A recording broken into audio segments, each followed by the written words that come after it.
It's time to get your pulls. Going to the comic store.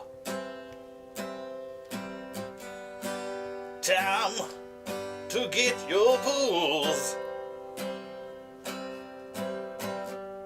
Better get those bags and balls out. Better get those pulls at the pottyhumor.com. Yeah.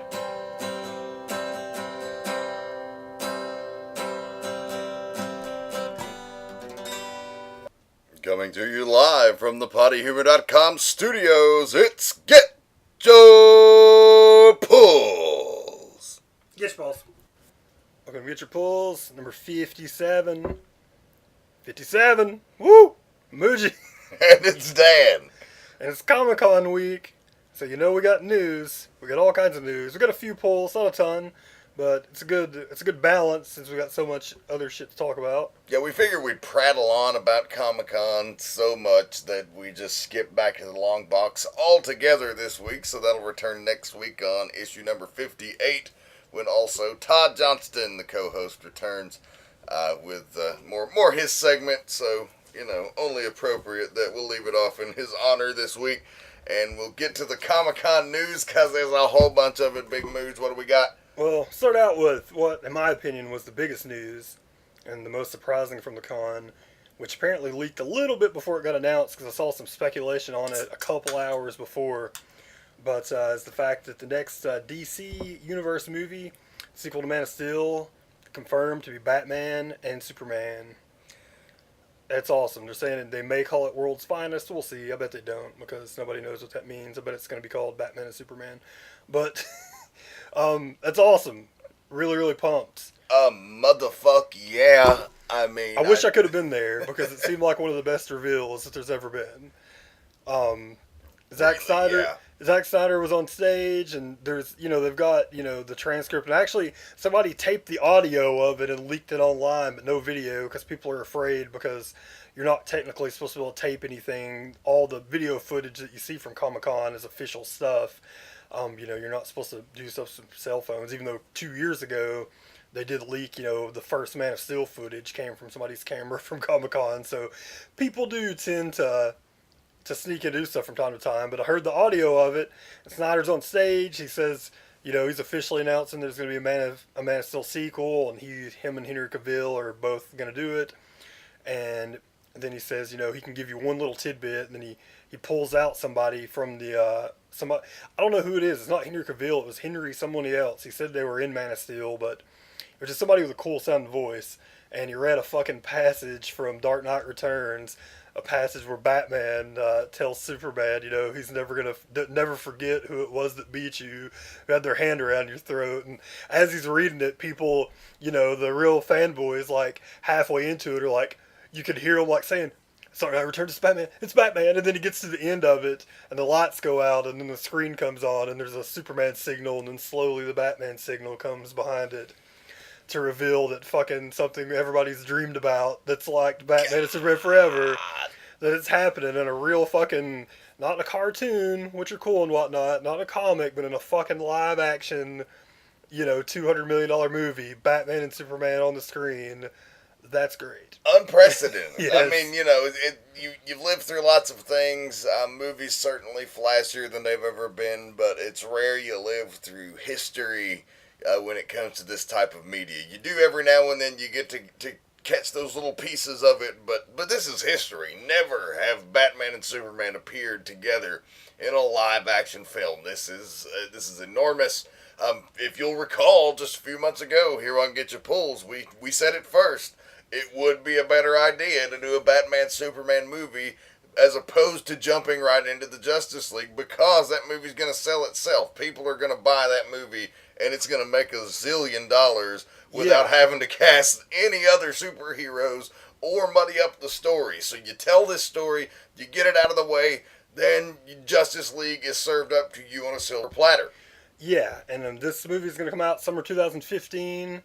The granddaddy of all summers for now. I'm sure a couple years after that, it'll be time to one up it, or the bubble's going to burst, and then this will just be the biggest whatever, because who knows. But that now adds confirmed Avengers 2, which we'll talk about in a minute, Batman, Superman, and Episode 7. Not to mention a bunch of other shit X-Men. that if you care Days about. of Future Past. Well, that's next year. That's 14, is. yeah. Okay. But there's also a bunch of other stuff that if people care about, that are big movies, not necessarily, in the same realm, but still big blockbusters. That's the same year Pirates 5 is coming out, which I'm sure will make a ton of money because those are some of the highest grossing movies ever. There's one of the whatever the third of the fucking what's her name, the Katniss movies. Oh, Hunger Games. The third one of those is coming out that summer. Jesus, it's a lot of giant movies, and some of them aren't going to make it. That's one of my most interesting things of that year. Those are coming out, and then there's a new Terminator movie with fucking Arnold as the Terminator coming out that year, which that's been such a long time. Maybe that one's going to be one that's just going to, not do as well just because, but it's going to be tough for like all 5 of those movies to all make $1 billion. Well, like people you think only they have are. so much money to spend. And you've seen this year, there's a whole bunch of movies that have been, that have really performed well, but not as well. And there's been some busts, but then some other ones that haven't done as well as they thought because it's just every week something comes in. Even Man of Steel made a ton, and worldwide is over 600 million, so it's a gigantic success. But even it, 2 weeks later, there's big movies and movies people want to watch. So in the U.S., it suffered a little bit after the opening week. I'm honestly a little worried about Wolverine. I hope it does really well, but the promotion hasn't been huge for it. They've certainly cranked it up in the last week or so, but it hasn't been huge. But I gotta wonder if it's gonna open to number one or Yeah, I think it'll be number one, but I think it's definitely not gonna be. It's gonna be more like what Cap and Thor and the last X-Men movie also, which was the least grossing one of the 4, even though it was possibly the best one, did. It's probably going to be more in that range where it makes, 65 or 70 million and then it cranks out its budget. It probably breaks even or does a little bit better here, but then because the worldwide box office is so big now, it's almost, if a movie like that does at least somewhere half or even a third of its budget, it almost always makes its money. Like Pacific Rim cost almost 200 million and it only made 30 something million its first week here, but it made like 200 overseas. So even though it bombed here, I don't want anybody to call me a crazy racist, but surprised at crazy robots coming out of the ocean and tearing down places, huge monsters, did great overseas because those do happen to be some of their favorite things. So yeah, but back to DC stuff, Batman, Superman, I mean, that's a real race. I mean, I think Avengers has so much momentum. I would expect it to probably do the best that summer. But you throw Batman and Superman in the same movie, if they build it right, man, I mean that they could go head to head. Oh no, clearly that movie is going to be. I mean, they'll have to fuck up a wet dream to have that movie not destroy everything. I just hope that all of the people that are being so you change my Superman, that doesn't, put any negative vibe into it. It doesn't seem like it will, but there's so many people, all the haters of Man of Steel were already like, I would love this movie if Snyder wasn't going to direct it. And also, by the way, just follow a bunch of comic book people on Twitter. It's easy to see who's on the nuts of the company they work for and who's just, at least tries to play it a little bit straight, because I immediately saw a couple of tweets. I saw Dan Slott tweet, Batman and Superman, huh? You're leaving out 5 of the team, It's I mean, who would be doing a Batman and Superman movie? Oh shit, they're not doing a Justice League, so this movie sucks. I mean, getting Batman and Superman, and the same people that are bitching about how they should go slow. This is going slow. You can't have it both ways. You can't have that jump up. You got to build the thing up. But they did throw out, there's no exact dates, but they did throw out that they're planning for Justice League in 2017, and that they want to do a Flash movie, and if they can get a script, maybe a Wonder Woman movie in 2016. So that'd be great if they could do Flash and Wonder Woman after this, going into that. And also Karen Berger, who's the I guess the president, whatever, the head of DC Entertainment, whatever title they've given her, she said they're working on a bunch of stuff, and they're looking at adapting Vertigo titles, and Sandman's on top of the list. So either through movies or TV, that Sandman is a huge priority in what they're going to do next, and they may actually do it in movies. And some good things. I think something that should make people happy about the possibility of how these movie universe is going to play out is before she got hired by DC, her main thing before at Warner Brothers was she was the number one person for the Harry Potter franchise. Like, she looked after it to make sure that it did what it was supposed to. And it seems like it's a little more adult, but you could make Sandman the same audience, the same type of thing, same genre. You could probably do something similar to that. So. And what's fucked up about that is they really, really want to do it, even though it's just a minor connection. That's all connected to the main DC universe. Yes.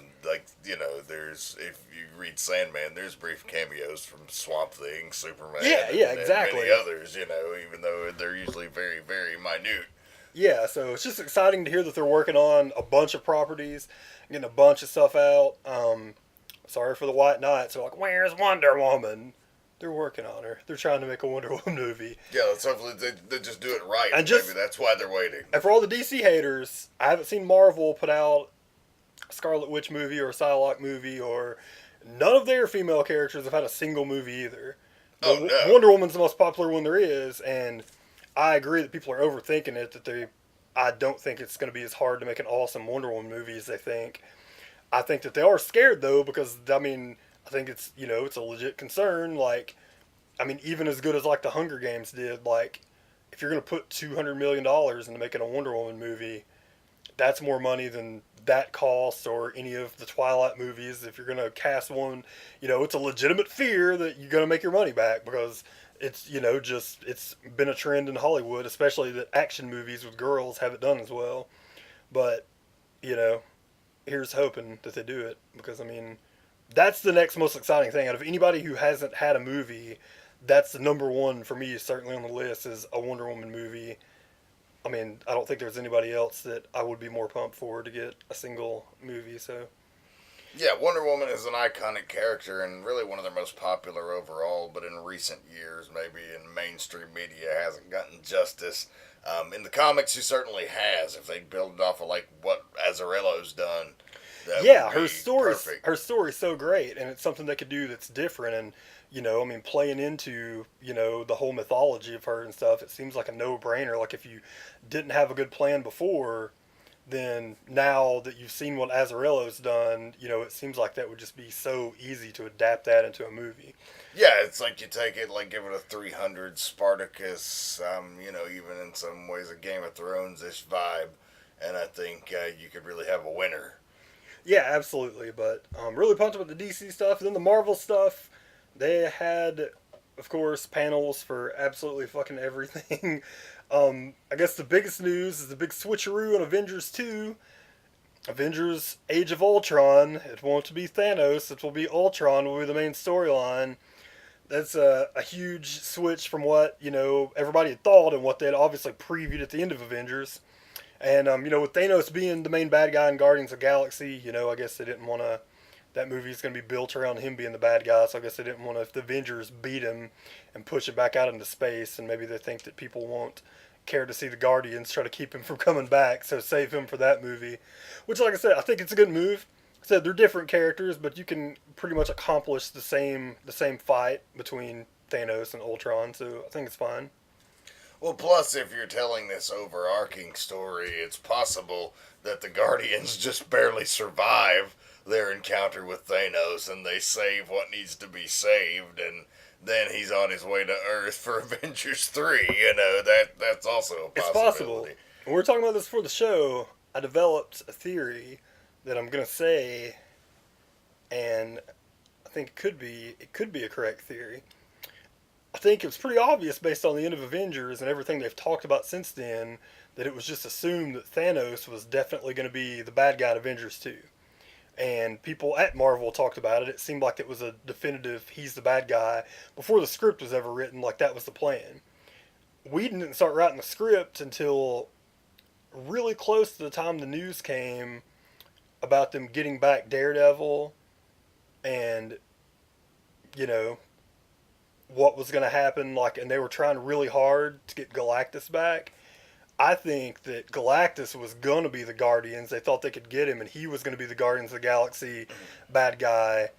And because they couldn't get him back, they had to have a giant cosmic thread. And they're like, well, we don't have anybody else close. We got to use Thanos for that then, because they have to be finding someone in space. And so now they've just moved Thanos over and brought in Ultron in his place in Avengers. What do you think? I mean, I think it's a fair possibility. I mean, it was certainly in the news that they were trying really hard to get Galactus. If they were trying really hard to get his rights, they certainly must have had a plan for him to be in a movie. I'm going to say, we'll see if any news of that. That's the type of thing that would be hard to leak because people would deny it. But I think that puts the puzzle together a little bit. At least that's my guess.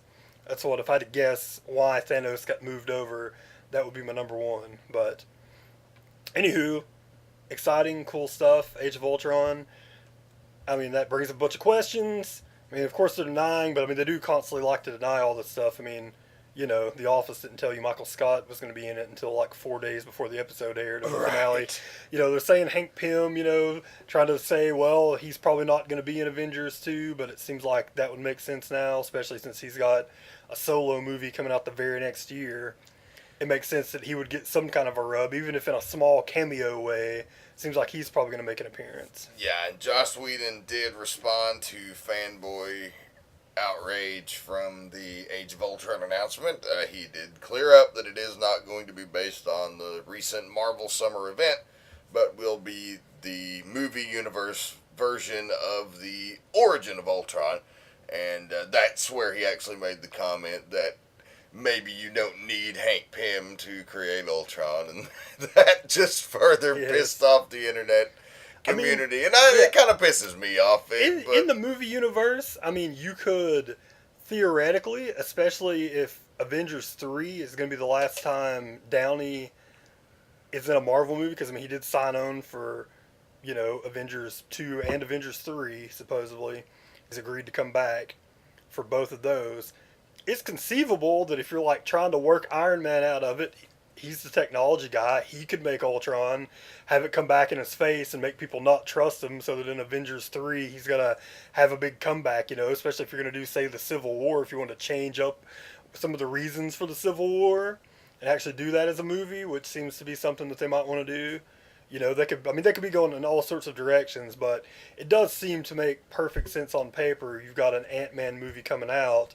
He gets a little Avengers rub and then gets his own movie coming out the next summer. It seems like that makes the most sense for them, for the franchise, I mean, and for the characters too, just because, I mean, it's already written. You don't have to come up with anything new. You just adapt it and stick it into your movie. Yeah. But I could see the Tony Stark doing it just for the drama of, like, what they've created already. Yeah, and I'm not saying, like, you couldn't do it, you know, and it not be work. I just think it's kind of an insult to, like, Hank Pym is so important in the history of Ultron and like, who he is, and like, it's just, I don't know. To me, it's like changing it fundamentally at its core, but, you know, I'll hold my judgments until I see it. Yeah, for sure. And, with all that going on, especially now that I think of Ultron as being the thing, like the fact that you think they're going to throw, you know, possibly Ant-Man pops in, like, makes you think, man, they're going to have a lot going on in this movie. I'm pumped up. Avengers work so well, and Avengers work so well mostly because all the characters were already built up, so you already knew them. You didn't really have to put any depth into Iron Man or Captain America. I mean, that movie plays... If you've never seen any of the prequels, that movie plays incredibly better, having seen all the other movies. If you'd never seen them, it would still be good, but you could certainly walk out of that movie being like, it was cool, but I don't understand some of the characters. Like, a lot of that came from watching their solo movies. Yeah, it was definitely the blow-off to a 5-year-long feud, you know?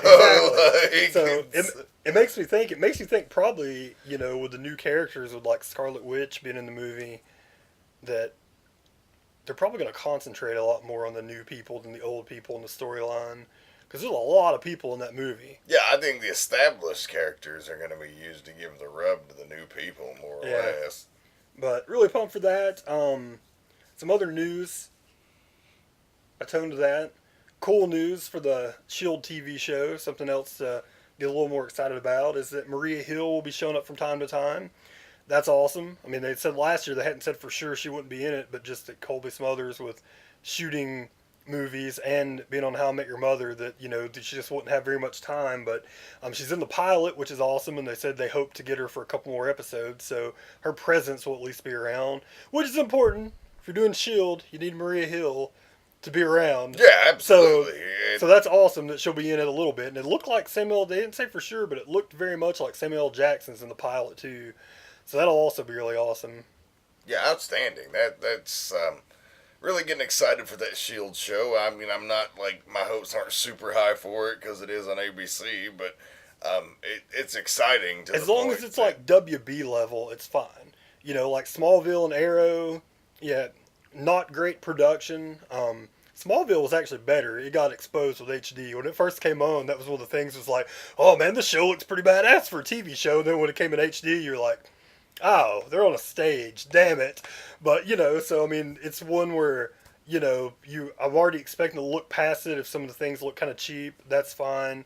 If it's like Smallville and Arrow and really, like, just know the characters, you'll be able to look past it and it'll be cool. So that's really it. If it's as good as Arrow or Smallville, then I'll be happy with it. Yeah, very much looking forward to that. With some other television news, Walking Dead dropped a big 5-minute long trailer with lots of reveals about season 4, and I tell you, it certainly to me looks like season 4's got the potential to be one of the best yet. That was an intense fucking 5-minute trailer. Yeah, and like you said, if you've read the book, Kirkman's already said that this season of Walking Dead is going to be the most fan-friendly season there's been. It's another interview with him where he said, somebody asked him if he's going to incorporate some of the stuff from the games and the comic and the show like more together next season. He didn't mention the game, which I don't give a shit about any characters that are in the game and not on the show, but he said for the fans of the comic, he said that there's going to be more Easter eggs than ever in this season, so you're going to get to see some stuff. And he also mentioned, I mean, it sucks Axel already bit the dust, but he said, they asked him, who are your favorite characters, ever that you've written? And he said Axel and Tyrese, and Tyrese looks to be a huge part in the next season, which is awesome. And if you've already read the comic, then that trailer seemed to be at least a bit spoilerific, because there's a couple of horrific in particular with Tyrese. Yes, there's a couple of horrific prison events that happen in the comic that everyone that's read it knows about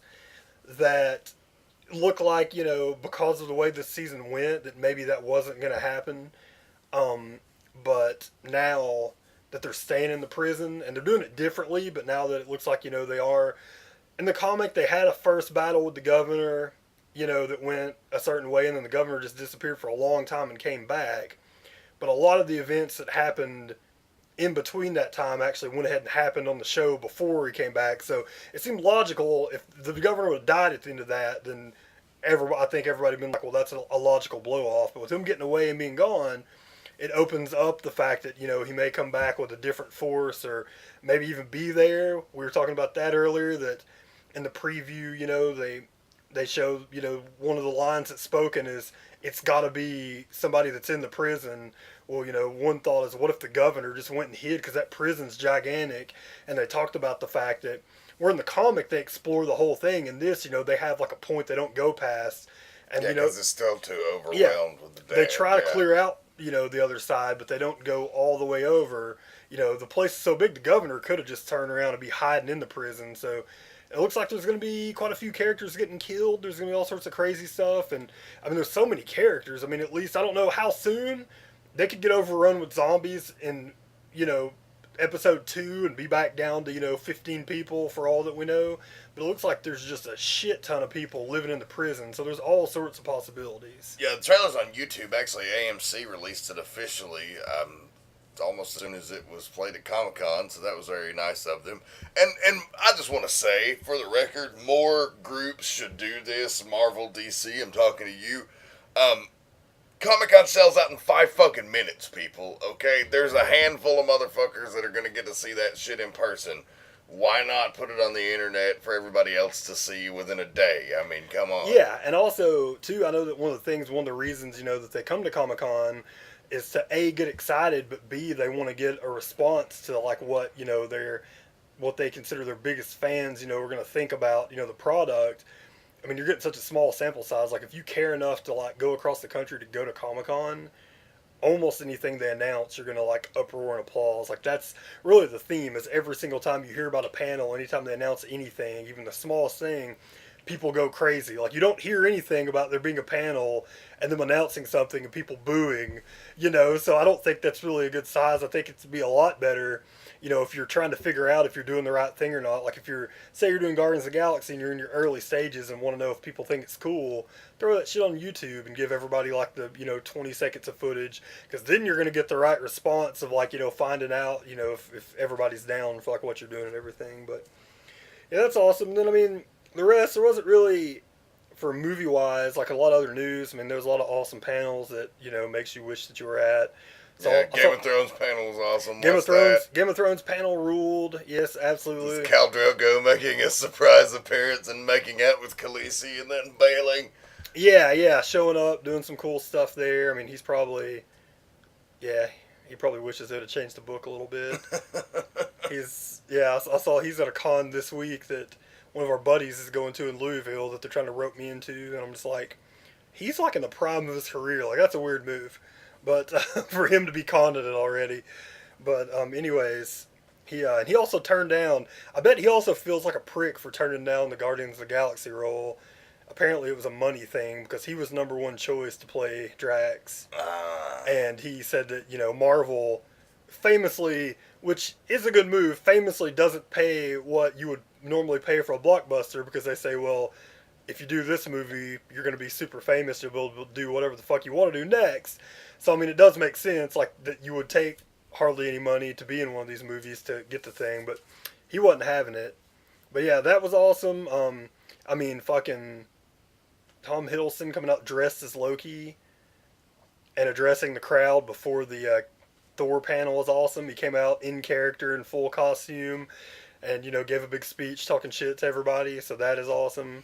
Andrew Garfield did the same thing for the Spider-Man panel. I thought that was awesome. Really these guys getting into it, that really makes you happy. Going the extra mile is pretty badass. And it's cool to see the ones like that, too, that are just like, and you get to see it with like a majority of them. Not everybody, but a majority of them show up and it's like, they're just as blown away and think it's awesome, too. I mean, you get to see like, when Chris Evans is doing Cap, the pure joy of like, yeah, no, this is awesome. I'm Captain America. Like, I'm still as excited about it as you are, So it's cool to get to see, like, who actually, really enjoys it and who's, it's just the next role for them to play or whatnot. But that was most of the movie news, or at least the big, cool movie news that had to do about comics. There was some comic book news from Comic-Con. I mean, DC basically showed the covers of every fucking comic that's coming out from now to the end of the year, which is cool. And they talked about, some of their events they've already talked about. I mean, they did most of their big announcing for all their stuff the last couple months. You got to see some of the early artwork for Wonder Woman and Superman. Got to hear kind of what it's going to be about. So that was cool news. Marvel had more of the comic book announcements they say for Comic-Con. See, Amazing X-Men is going to be the next X-Men book, because, I heard a lot of people were bummed out because they got 3 X-Men book 3 weeks out of the year, but then they only got 2 the 4th week of the month. And they wanted even 12. So they got one. I mean, it's awesome. Jason Aaron's going to be writing it, which is awesome. And then Ed McGuinness is doing the artwork. That's a great team. I mean, the story of it is that Wolverine's fucking had it, and he's not convinced Nightcrawler's dead because, I guess he's self-aware. He's in the Marvel Universe, and he's like, he's probably not dead because fucking nobody dies. It's like, it seems like. I mean, Jean Grey came from the past and is here right now.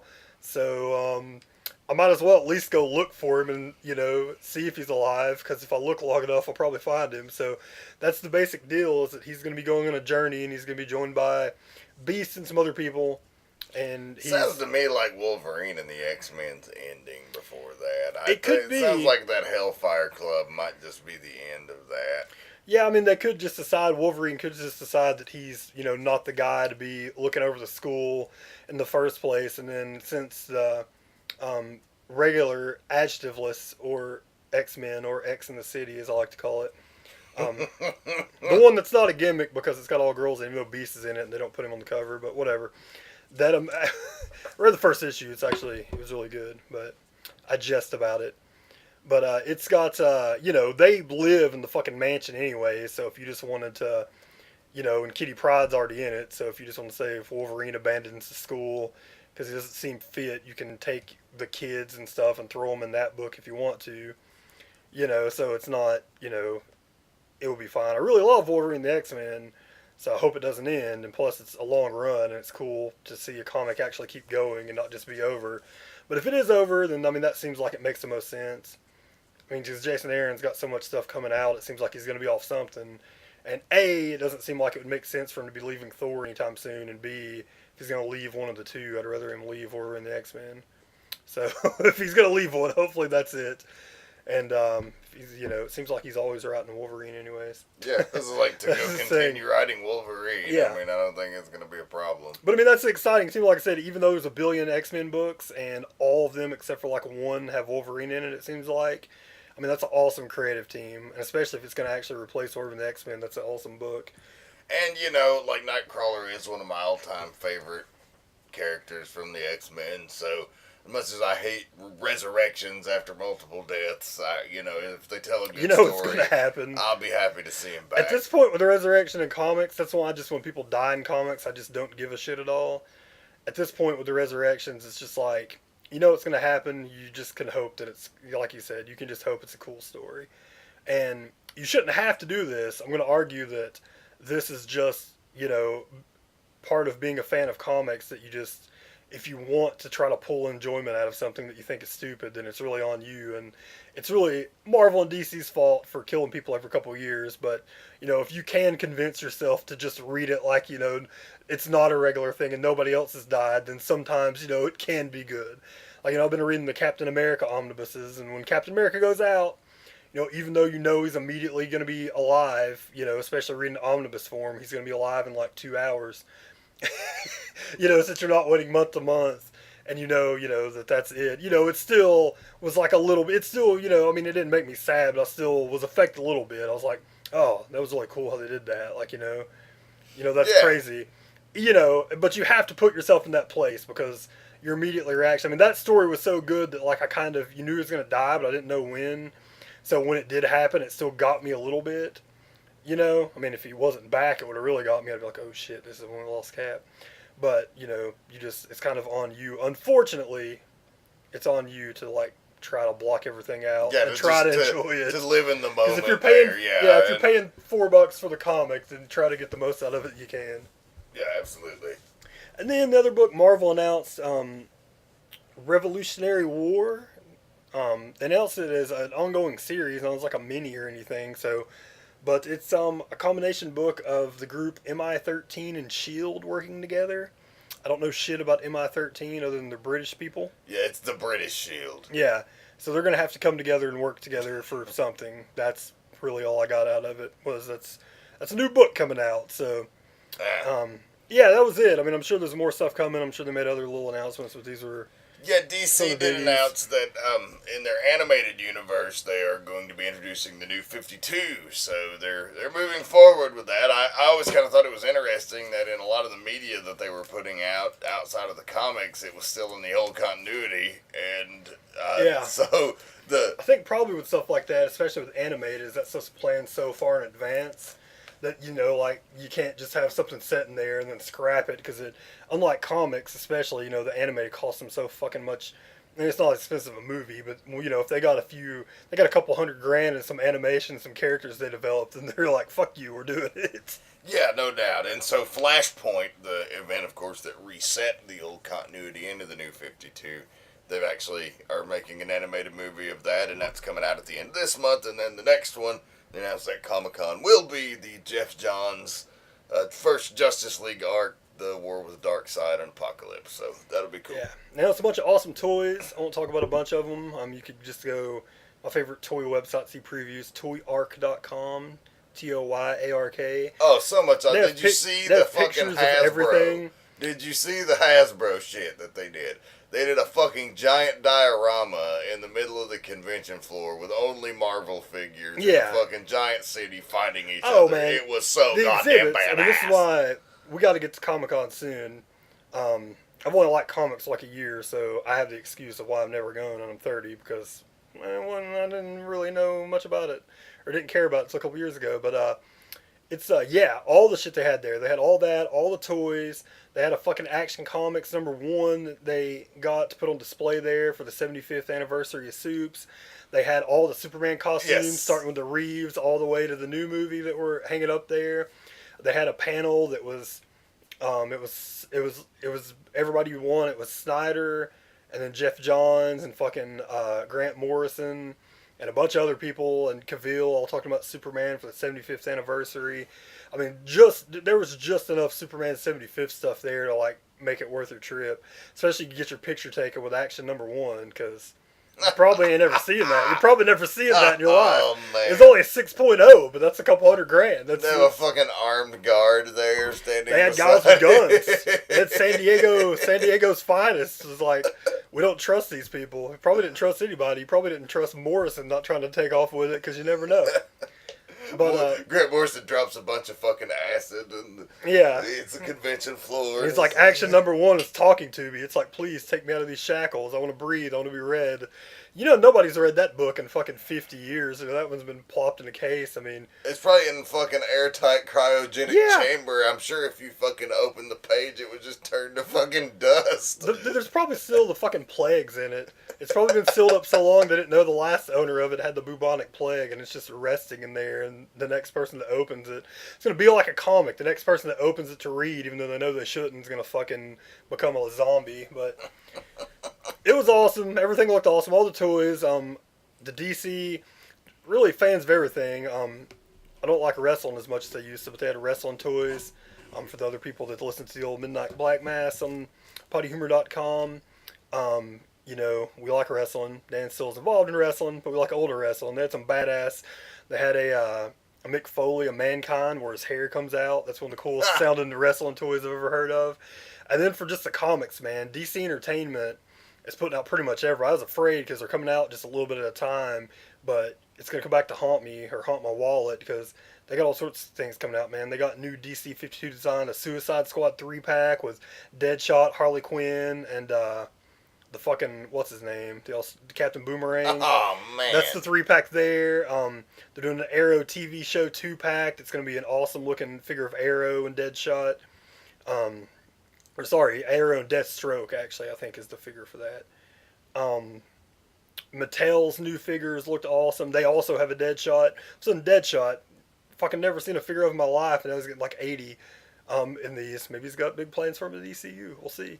But yeah, all the action figures looked fucking great. I mean, they're pretty much making everybody. Probably the highlight is Capullo. They're doing figures based on Capullo's drawings. They're doing a Nightwing, a Batman, and a fucking Talon. Those little coming out. You know me, 6-inch figs, my faves. And DC is, and for all the people that love the Marvel U figs, which Marvel really stuck it up on their toys here. They found out that apparently Marvel Legends isn't selling as well as they wanted. So they canceled Phoenix 5 Cyclops, and some other ones are just never going to get released, which is a huge bummer. That was the best one that I've ever seen them make, and it's not coming out. And they're rebranding the Marvel Universe to the Avengers line, because apparently Walmart and places like that don't understand it's a Marvel. They would rather it be called Avengers because, you know, kids say, "Oh, it's Avengers." So what, my 3.75? yeah, those they're going to be the same. Bullshit. They're going to be in the same figs, and if you actually keep them in the package, they're probably going to be different. So that's going to be a huge bummer. But but they're still going to be the same. They said they're still releasing those the same. They're just going to be called Avengers. And now the Marvel Legends aren't going to be Marvel Legends anymore. They're just going to be whatever movie's out.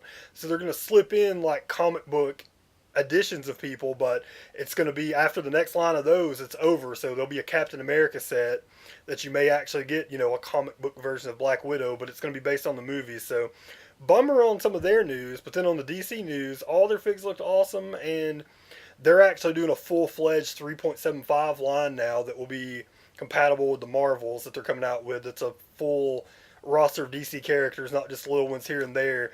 They're going balls to the wall, doing a complete, like they showed the protos. They've already got Batman, Superman, Wonder Woman, all the main people coming out. So awesome toy news that came from Comic-Con also. So Yeah, I think that's about all I had, but Yeah. that's a fucking lot.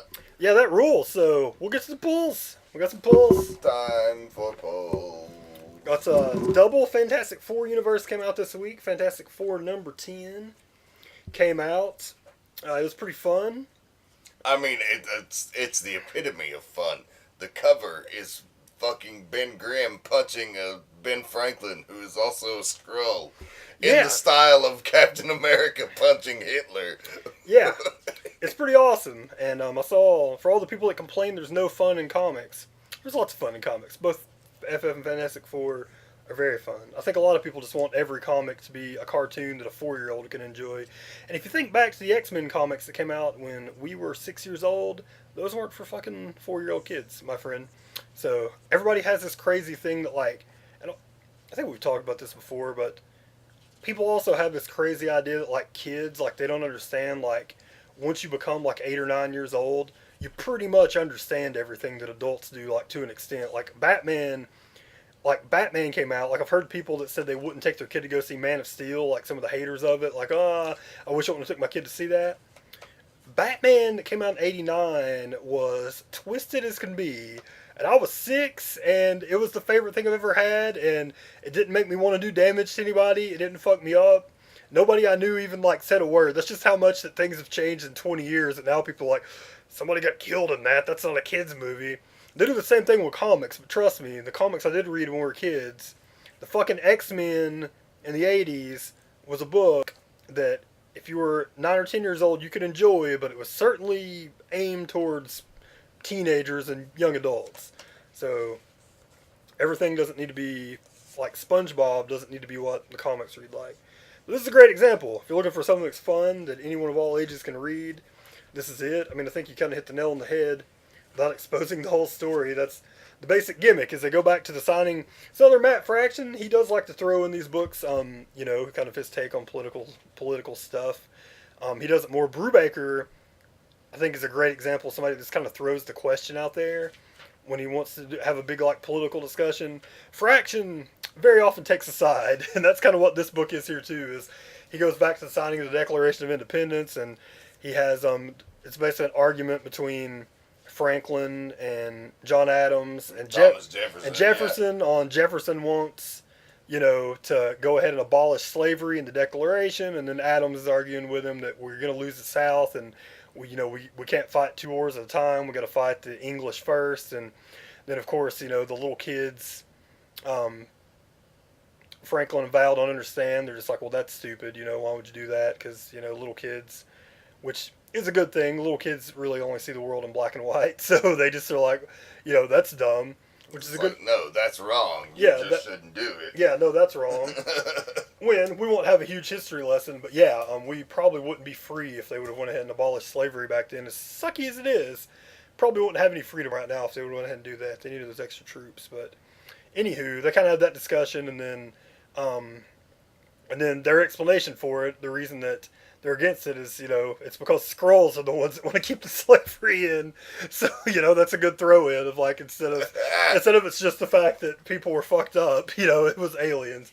I mean, there's more to it than that. I'm simplifying it, because then they do also the little history lesson on Jefferson, on how he's one of, the most, kind of two-sided guys ever, how he wanted to abolish slavery, but then, displaced all the Indians from all the territories and had slaves that that lived in his house that he used for labor and stuff. So they do throw a little bit of it in there, but that was kind of like the bigger statement. So that was very interesting.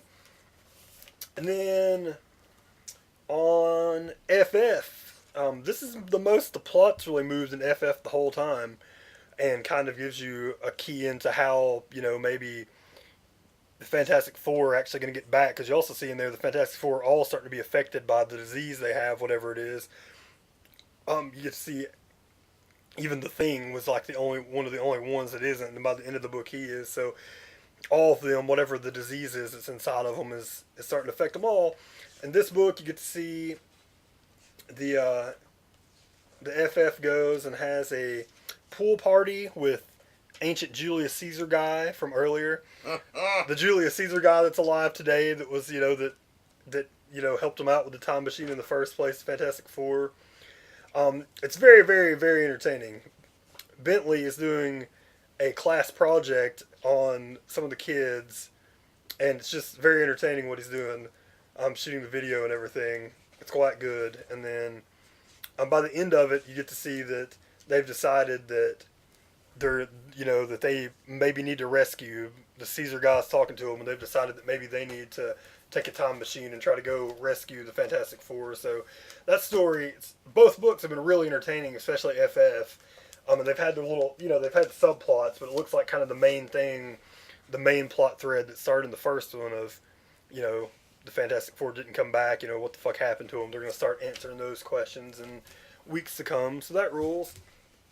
And then it was also a very big issue for Revival number 12.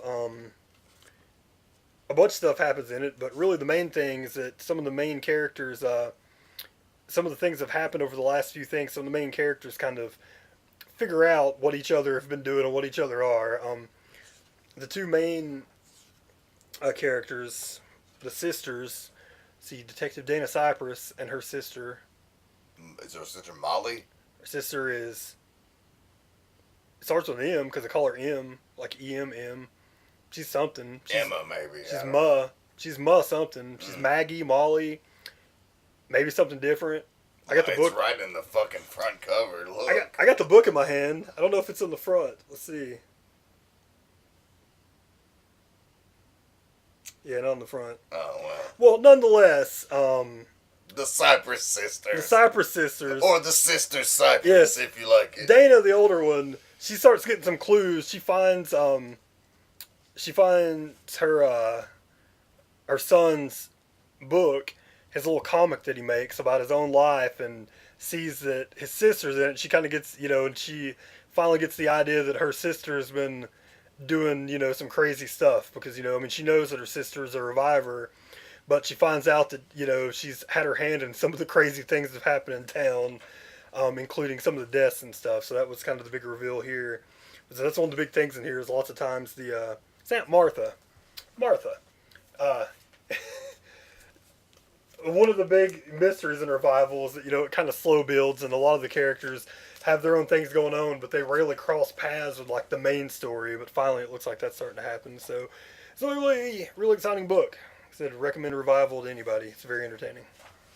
Awesome. Well, I had 6 pulls this week. It was a nice thick week. 6 is a hardy number in my opinion. We'll start off in the DC universe with a new 52. 2 stellar titles. Animal Man number 22 kicking it off.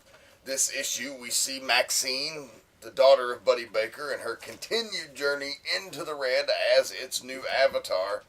She comes to find out that the Parliament has resigned and that Maxine now controls the red and literally creates it with her thoughts as she moves forward, leading her to believe possibly she can just recreate her brother Cliff.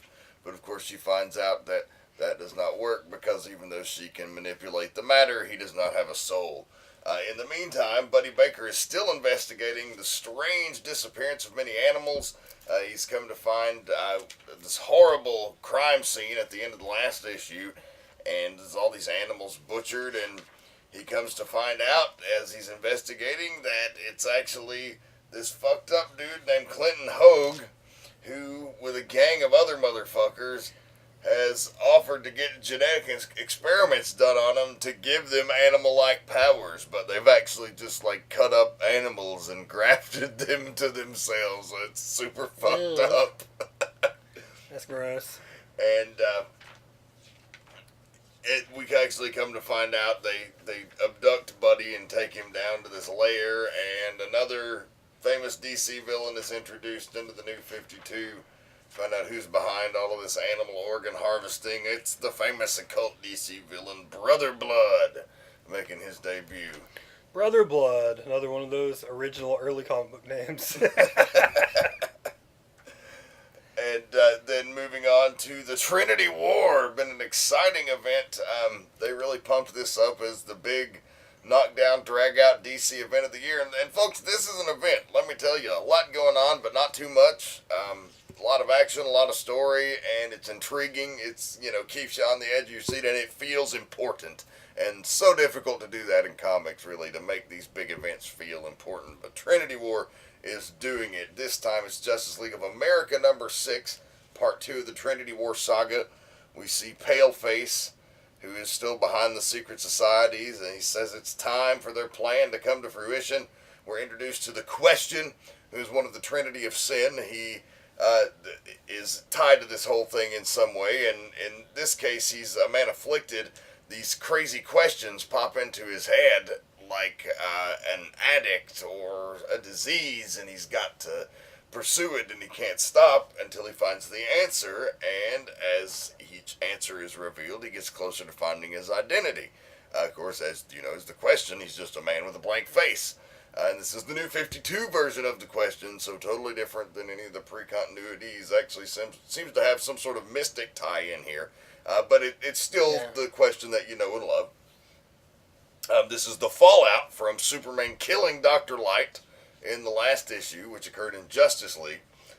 And just a knockdown, drag-out slobber knocker between the JLA and the Justice League themselves until Superman ends the fight by punching the ground and knocking them all down and stating, "Take me in. I killed him, take me in." And we know that before he killed Dr. Light, he touched Pandora's box. Oh! That's right.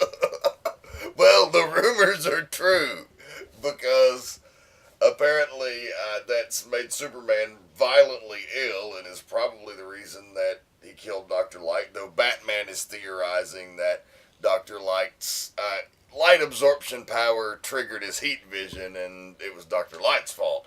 But which is probably true, because Batman always figures it out. He always knows. Because Batman's always fucking right. Yes. Let's just go ahead and say it. That's why he's the goddamn Batman. So, Wonder Woman decides she's going to get to the bottom of this all on her own, and so she goes to the dude that makes all of the weapons for the gods, and she jacks his ass up and tries to make him talk, and he explains to her, he swears he didn't have anything to do with making Pandora's box. Nobody knows where it came from, and that it's just of magical and in nature. He confirms it's evil. That's basically what he does. Yes. And so she decides, well, fuck this. There's some fuckers around here that know about magic, and I'm going to go find them. So she goes and tracks down John Constantine and the Justice League Dark and recruits their assistance in this particular fight.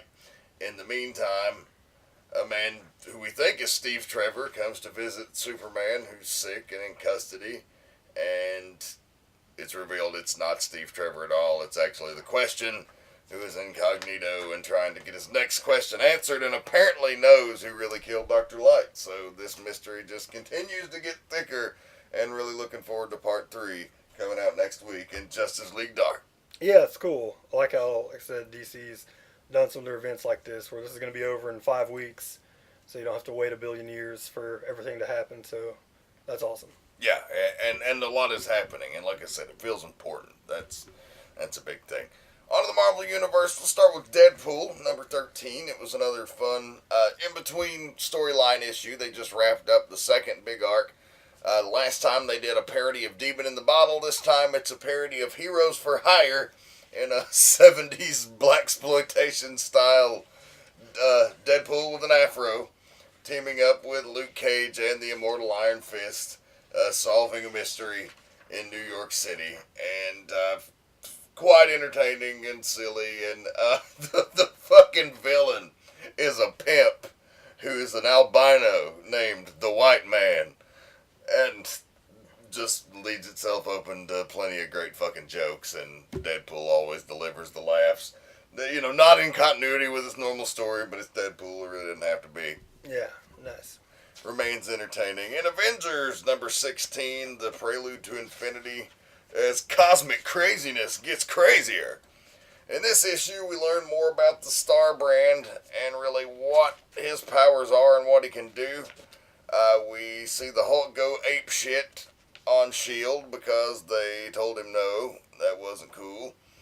This crazy space robot comes to Earth, and the Avengers assemble to try to fight him. And the Hulk breaks some more shit. And that robot fucking kicks the Avengers' ass. The end. Nice. Thanos Rising, number 4. Really enjoyed this one. Jason Aaron, about to wrap up this miniseries. It's got 1 or 2 more. I think it's actually a 5er, so next one may be the last one. If not, 6 will be. Yeah, I think it's a 5er. In this one, we see really the aftermath of Thanos' killing. It was the build-up to him killing. We saw him kill in abundance. And now, it really sets it up nicely. He lands on this planet with a guy, the sole survivor. Thanos has killed everyone else on his planet. He asks him, why? And Thanos points to this woman who's mysteriously shown up all throughout the comic.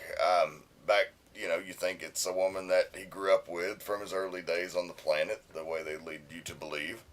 But come to reveal, no one else can see her because she is not a woman from his planet. She is Mistress Death, of course, who Thanos is obsessed with in his mythology. So really you see not only the origin of Thanos and why he became a murderer, but how he became obsessed with this entity and how really he kills at her behest, and her thirst for death is never quenched, so she never loves him, but she wants him to kill with the promise that she will love him. So that's really what drives him to being a madman, and really nicely done here.